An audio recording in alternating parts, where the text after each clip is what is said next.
تو علم کے اعتبار سے سب سے بڑا جو غرور کا دھوکہ ہوتا ہے وہ بھی اٹیچ ہے. اس کو کبھی بھی اگنور نہیں کرنا، کبھی بھی نظر انداز نہیں کرنا، کیونکہ علم اتنی بڑے پیمانے پہ جا کر دھوکہ دیتا ہے انسان کو کہ وہ اپنے اس علم کے وبال میں ہی پستی کی گہرائیوں میں گر سکتا ہے. جس طریقے سے حضرت آدم علیہ السلام کو پیدا کرتے ہوئے جب اللہ سبحانہ و تعالیٰ نے فرشتوں سے ذکر کیا تھا کہ میں زمین میں اپنا خلیفہ بنانے والا ہوں، تو فرشتوں کو اپنے علم کی بنا پر اس بات کا یقین تھا کہ اگر کسی کو اختیار دیا جائے گا تو وہ اپنے اختیار کو بہت ممکن ہے کہ مس یوز کر جائے گا.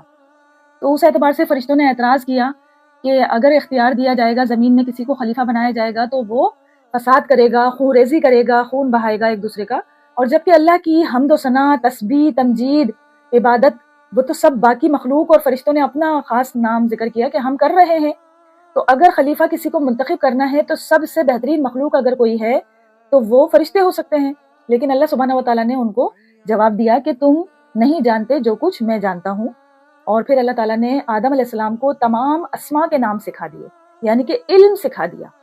اور پھر اس علم کے ساتھ جب فرشتوں کے سامنے پیش کیا کہ تم ان چیزوں کے نام بتاؤ، فرشتے اس کے نام نہیں بتا سکے، یعنی کہ ان کو علم کے اندر دکھا دیا کہ تمہارا علم کامل نہیں ہے. پھر اس کے بعد آدم علیہ السلام سے کہا ان چیزوں کے نام بتاؤ، اور آدم علیہ السلام نے جب اللہ کے سکھائے ہوئے علم کے بہاف پر فرشتوں کو ان چیزوں کے نام بتا دیے، تو پھر اللہ تعالیٰ نے فرشتوں سے کہا کہ اس علم کی بیس پر اب آدم علیہ السلام کو سجدہ کیا جائے، تعظیمی طور پر، عزت کے اعتبار سے. اور تمام فرشتے چونکہ اللہ کی نافرمانی کر ہی نہیں سکتے ہیں تو تمام فرشتے سجدے میں گر گئے، لیکن ابلیس کے سوا. ابلیس فرشتوں میں سے نہیں تھا، جنات میں سے تھا. اور وہ ذکر قرآن مجید میں قصہ آدم و ابلیس کم و بیش 7 مرتبہ ذکر کیا گیا ہے. سورہ بقرہ میں آیا ہے، سورہ اعراف میں آیا ہے، سورہ ہود میں آیا ہے، سورہ صاد میں آیا ہے، سورہ کہف میں آیا ہے.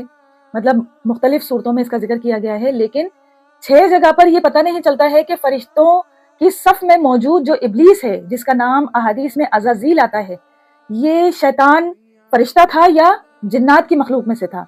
لیکن سورہ کہف میں اللہ سبحانہ و تعالیٰ نے اس بات کو واضح کر دیا کہ شیطان نے سجدہ کرنے سے انکار کر دیا، تکبر کیا، اللہ کی نافرمانی کی، کیونکہ وہ جنوں میں سے تھا.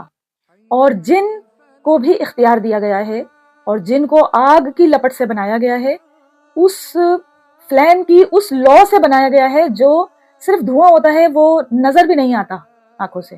اس آگ کی لپٹ سے بنایا گیا ہے جنات کو.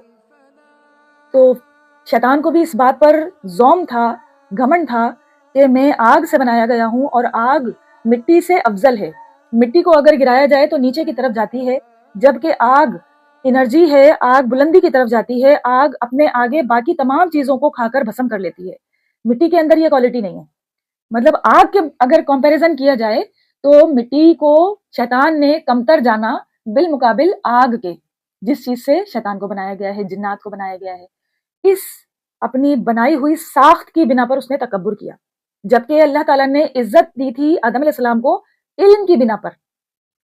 اور علم ہونے کے باوجود جب اللہ تعالیٰ نے آدم علیہ السلام اور ان کی زوجہ محترمہ ہماری امی حوا علیہ السلام کو دونوں کو کہا کہ جنت میں رہو اور یہاں سے جو چاہو کھاؤ، جہاں چاہو جس طرح رہو، صرف ایک درخت کی ممانعت کی تھی کہ اس کے قریب نہ جانا ورنہ ظالموں میں سے ہو جاؤ گے.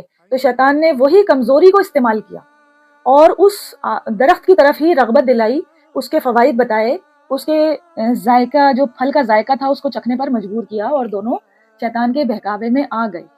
اور پھر اس کے بعد شیطان نے اللہ تعالیٰ سے چیلنج کیا، اللہ تعالیٰ کا چیلنج ایکسیپٹ کیا، بلکہ یوں کہنا چاہیے کہ میں تیرے بندوں کی راہ میں بیٹھوں گا، ان کو تیرے راستے پر چلنے سے روکوں گا اور حق بات کو ایکسیپٹ کرنے پہ رکاوٹ ڈالوں گا.